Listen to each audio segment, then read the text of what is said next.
Hello friends, in this video we will stop the squeaking of the brake pads when braking. It means that here they have a special metal plate which serve to eliminate squeaking during braking. But if this plate is not here, either it flow out or still squeaking during braking, we can simply lubricate them with grease. Friends, but before starting the video, subscribe to the channel, put like, and don't forget to put a bell so as not miss new video on the channel.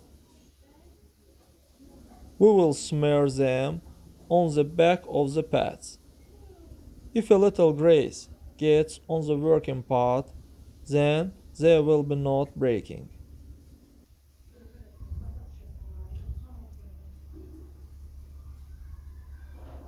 Friends, after such work done, the squeaking should disappear.